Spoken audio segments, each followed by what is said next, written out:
So from here, we move on to a pivotal part of how the Sabbath gets changed. Constantine, Emperor Constantine, he is the emperor in the 4th century, and he has a pre-Christian religion that he mixes in with Christianity, and this pre-Christian religion is called Mithraism, which is a worship of the sun. Mithraism is a cult religion that worships the sun. And so they have this Latin word that Constantine invokes with changing the Sabbath, and it's called Sol Invictus, which in Latin means the unconquered sun. And so this Sol Invictus is synonymous with the worship of Mithra, or the sun god. So Sol Invictus was the official Roman religion prior to AD 380. There are three major sources of corruptions that aided in liberating the Sabbath from the early church. These include the holidays of the feast of Sunday, Christmas, and Easter. And they successively, all three of them, changed the face of Christianity into what we have today. All 3 days are Christian feast days that celebrate the sun and the pagan deities of the sun. So we look at this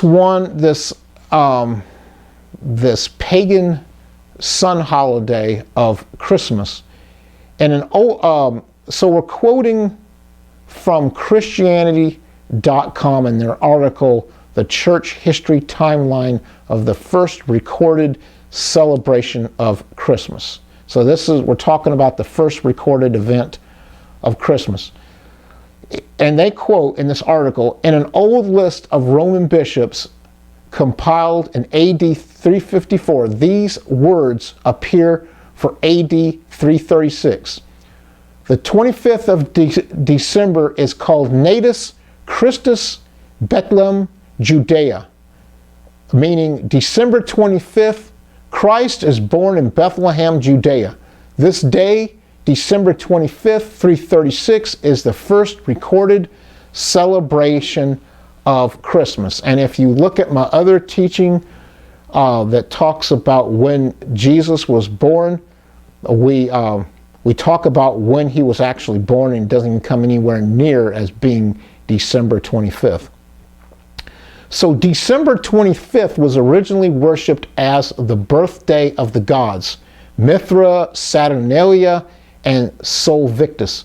All three gods are the same sun god of Tammuz, which is the same god as Nimrod, who was reincarnated as Tammuz. Different cultures call the sun god by different names, but they all really mean the same thing, Nimrod and Tammuz. And all these gods, these sun gods, they all celebrate his birthday on December 25th. So in a joking manner, we might even call Christmas as Mythmas. In Encyclopedia Britannica article titled Christmas, it says, Christmas was meaning the Mass of Christ. Clement of Alexandria, about 200 AD, mentions several speculations on the date of Christ's birth and condemns them as superstitious. The exact day and year of Christ's birth has never been satisfactorily settled. When the fathers of the church in AD 340 decided upon a date to celebrate the event, they wisely chose the day of the winter solstice, which was firmly fixed in the minds of the people and which was their most important festival. In the article about winter solstice from paganizing faith of Yeshua.freeservers.com, they write, Emperor Aurelian established December 25th as the birthday of the invincible sun in the 3rd century as part of the Roman winter solstice celebrations. Shortly thereafter, in 273, the Christian church selected this day to represent the birthday of Jesus. And by 336, this Roman solar feast day was Christianized. January 6th celebrated as Epiphany in Christendom and linked it with the visit of the Magi, which was originally an Egyptian date for the winter solstice. So here we understand that Christmas has this pagan origins in a Roman winter solstice celebration, and where it celebrates the birthday of the sun, the invincible sun. And it is an unfortunate thing that this pagan celebration of the birthday of the sun bleeds over into Christianity, where it is people celebrated as the birthday of Christ, but reality it had its origins in celebration of birthdays of the sun, which is pagan. Julius Caesar established December 25th as the winter solstice in 46 BC. So this is in 46 BC when Julius Caesar establishes the winter solstice. So getting back to Constantine with Christmas, quoting from Sir Edward Burnett Tylor in his book Researches into the Development of Mythology, Philosophy, Religion, Art, and Custom, he writes, according to many historians, Christmas was set to December 25th because it was the date of the festival of Sol Invictus. Very interesting to establish this historical truth, according to historians, seeing that Christmas, December 25th, is celebrating the festival of Sol Invictus, and we've already established that Sol Invictus means the unconquered sun. So December 25th is a celebration of the birthday of the sun. According to a Britannica article called Why is Christmas in December? They write here that the church in Rome began formally celebrating Christmas on December 25th in 336 during the reign of the Emperor Constantine. And according to the Wikipedia article entitled in Sol Invictus, it writes, according to many historians, Christmas was set to December 25th because it was the date of the festival of Sol Invictus. So in the 3rd century in the Roman Empire, which at the time had not adopted Christianity at this time, they celebrated the rebirth of the unconquered sun, Sol Invictus, on December 25th. According to the Britannica article entitled Why is Christmas in December? They write, this holiday, which in Latin says Dies Natalis Solis Invicti, not only marked the return of longer days after the winter solstice, but also followed the popular Roman festival called the Saturnalia, during which time people feasted and exchanged gifts. It was also the birthday of the Indo-European deity Mithra, who was a god of light and loyalty, whose cult was at the time growing popular among Roman soldiers. So after the winter solstice, the sun hibernates and then is rebirthed on December 25th, and this is what is celebrated at Dies Natalis Solis Invicti. According to the article from religionfacts.com called Christmas, they write, but as early as 273 AD, Western Christians had decided on December 25th to celebrate the birthday of Jesus. The December date for the holiday probably arose from a desire to provide an alternative to the Roman birthday of the unconquered sun and the Persian birthday of Mithras, both of which were celebrated on or around the winter solstice. A Christian writer explained in 320, "We hold this day holy, not like the pagans because of the birth of the sun, but because of him who made it." So we are starting to see here this trend, according to historians, of how Christians kind of hijacked this pagan holiday of worshiping the sun and making it a day to be celebrated for the birthday of Christ. Going to the Catholic Encyclopedia, Cyril Charles Martindale writes, "The well-known solar feast, however, of Natalis Invicti, celebrated on December 25th, has a strong claim on the responsibility of our December date. For the history of the solar cult, its position in the Roman Empire, and syncretism with Mithraism." So some blatant admissions to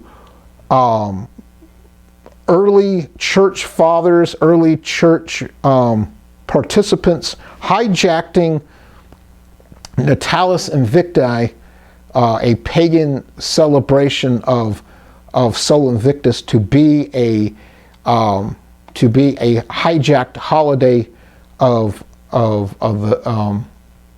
Christianity, of celebrating Christmas, the birth of Christ. So some compelling evidence to show how the Sabbath is being changed with this idea of that we're going to celebrate and worship the sun. And we have to remember that when we take apart the word sun day, this day is given to worshiping the sun. It's a day given to worship of Mithra.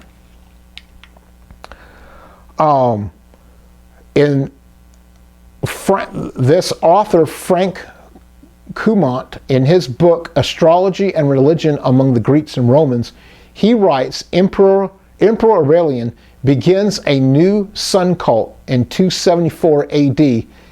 He created a new cult of the invincible sun, which is Sol Invictus.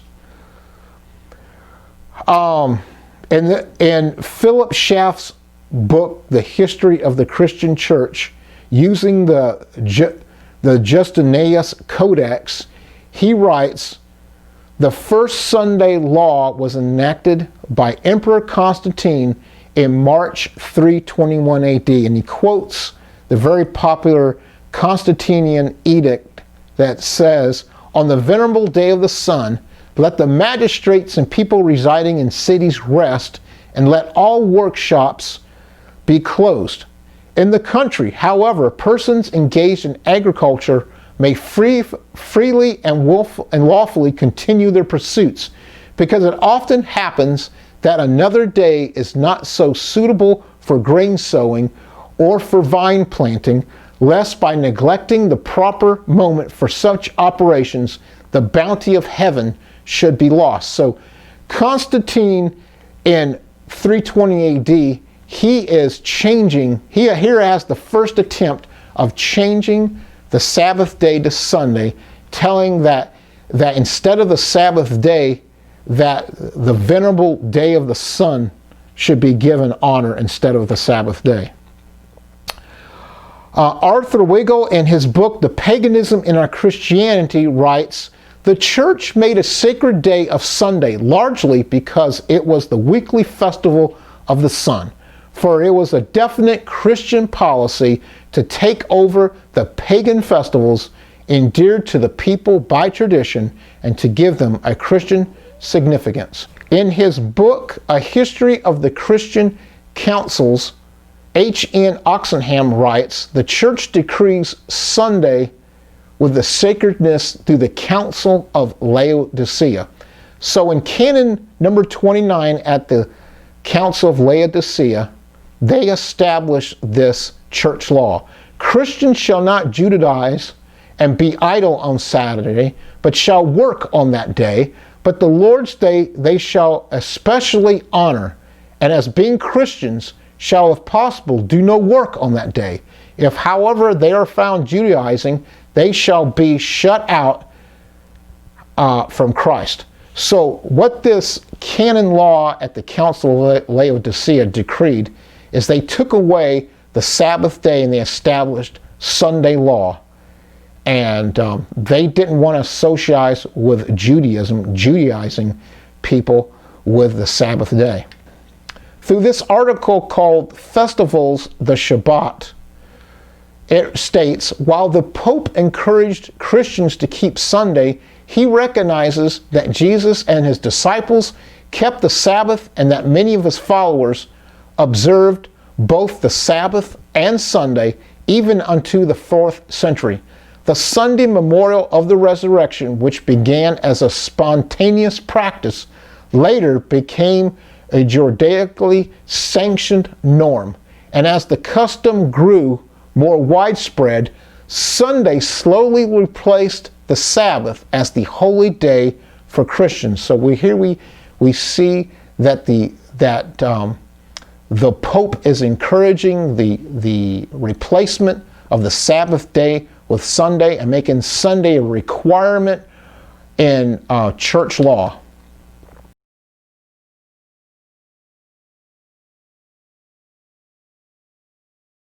So now we go on from Christmas and we want to look at how Easter participates in the Sabbath being changed. And Easter is another one of these man-made feasts in the church that is established from its pagan origins. So, quoting from the Eerdmans Bible Dictionary, it says the word Easter comes from the word Ishtar. And so Ishtar is a name of a pagan goddess or a pagan deity that is centered around fertility. So the word Easter comes from Ishtar. Other names would be Estre, Astarte, Eostre, Asherah, or Astarte. And Ishtar is also known as Semiramis, who is known as the Queen of Heaven, who was part of the pagan trinity of Nimrod, Semiramis, and Tammuz. So in this Bible dictionary, it defines Easter as the name which has been attested as early as the 8th century AD. It is believed to have derived from the annual sacrifices of honor of Eostre, the Anglo-Saxon spring goddess. Semiramis became known as Ishtar, which is pronounced, just like it says, Ishtar, referred to Ashtoreth in Scripture, and her moon egg became known as Ishtar's egg. One of her titles was the Queen of Heaven, and two of her fertility symbols were the rabbit and the egg. And this comes from Wikibooks, from their article titled Hebrew Roots, the Neglected Commandments, Idolatry, and Easter.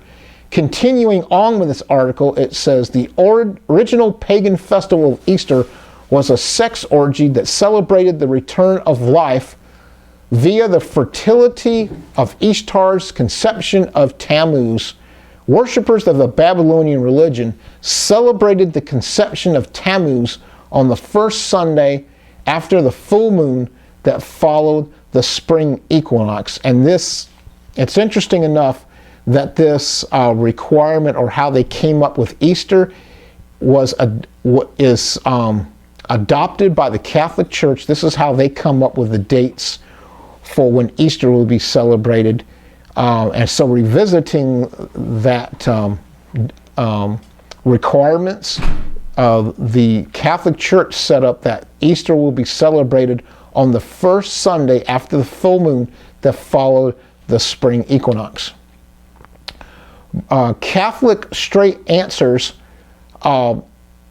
quoting Catholic Straight Answers, they say the actual word Easter is derived from the word Eoster, also spelled Estre, the name of the Teutonic goddess of the rising light of day and spring, and the annual sacrifices associated with her. So Easter in its pagan form comes from Eoster and Easter, which translate into the English word Easter. And so the word Easter, we're not talking about the celebration of the resurrection of Jesus. That is just called the Resurrection Sunday.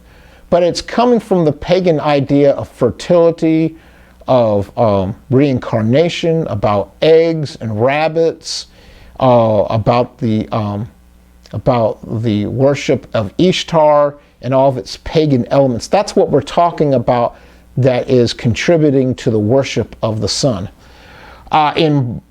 Bruce Forbes quotes, Bede wrote that month in which English Christians were celebrating the resurrection of Jesus had been called Eastermath in Old English, referring to a goddess named Eostre, and even though Christians had begun affirming the Christian meaning of the celebration, they continued to use the name of the goddess to designate the season. And again, we're talking about the pagan worship of the sun, the pagan worship of reincarnation, the pagan worship of fertility, pagan worship with rabbits and eggs, and of Ishtar, these abominations of adding to celebrating the resurrection of Jesus. The concept that Easter makes with the Trinity Feast of Sun worship is that Easter makes a worship connection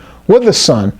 The Trinity of the holidays with the Sunday feast, the Christmas feast, and the Easter feast. These are all holidays, not holy days. These are the holidays of man that he sets up in his pagan worships. They all contribute to taking away the identity of the early church and transforming it into what it is today. All the holidays have one thing in common, the sun. Ishtar, which has produced Easter, was a day that commemorated the resurrection of one of their gods that they called Tammuz, who was believed to be the only begotten son of the moon goddess and sun god. And this comes from Last Trumpets Ministry International.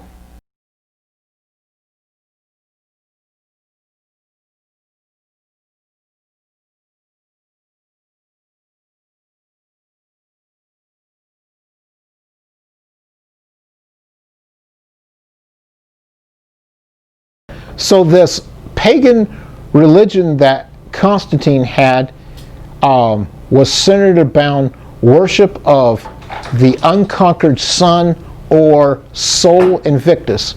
And so when we look at what Sol means, Sol is another word for the sun, and the sun can be represented by a solar disk. And if we look at a lot of Egyptian gods, they are depicted with this solar disk on top of their head. That means that they are their religion is related to sun worship. So we have some other more commonly recognized religions that have influenced the change of the Sabbath that also have sun worship in their doctrines. Solar discs are often used in old Catholic pictures of Jesus, Mary, and the disciples, and if we look a lot of times at how the Pope is depicted, he has a sun disk hat on his head. So we kind of have to scratch our heads and say, where did that come from? So the solar discs represent the sun as the god of Mithra overshadowing Christianity. Mithraism is sun worship that occurs on Sunday. So if we take apart and separate the word Sunday, we see sun day, worship of the sun. And this is all what we have replaced the Sabbath day with. So we look at this picture here on the screen, we see how Jesus has a halo around him, and the disciples have a halo around them.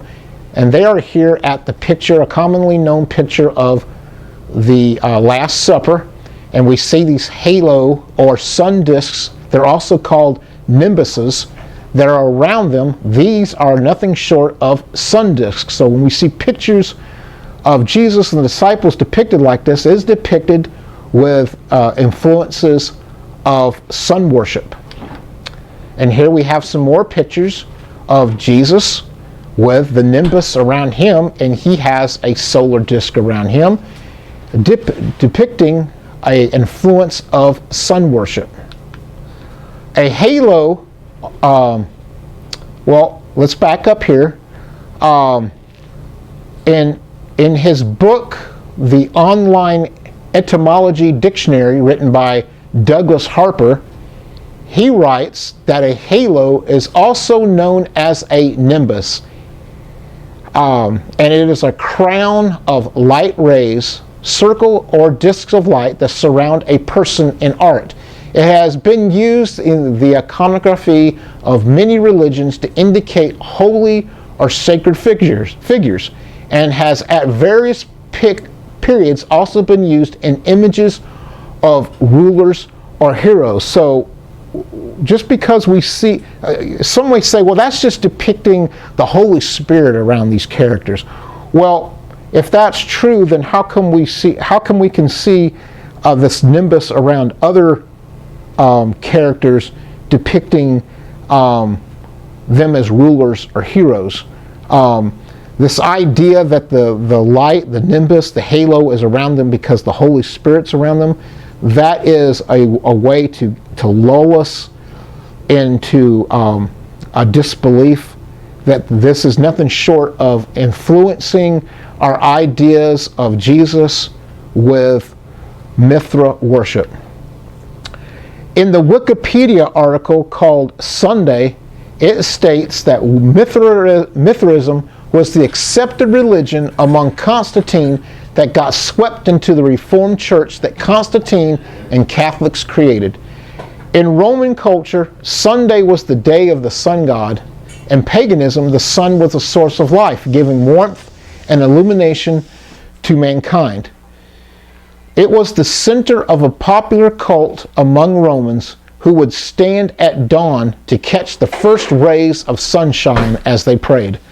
The opportunity to spot in the nature worship of their heathen neighbors a symbolism valid to their own faith was not lost on the Christians. One of the church fathers, St. Jerome, would declare, "If pagans call the Lord's day the day of the sun, we willingly agree. For today the light of the world is raised. Today is revealed the Son of Justice with healing in his rays." Philip Scaff, in his book, The History of the Christian Church, also writes about the Constantine edict that says, "On the venerable day of the sun, let the magistrates and the people residing in the cities rest, and let all workshops be closed. In the country, however, persons engaged in agriculture may freely and lawfully continue their pursuits, because it often happens that another day is not so suitable for grain sowing or vine planting, lest by neglecting the proper moment for such operations the bounty of heaven should be lost." And this is quoting Constantine's Sunday Law Edict.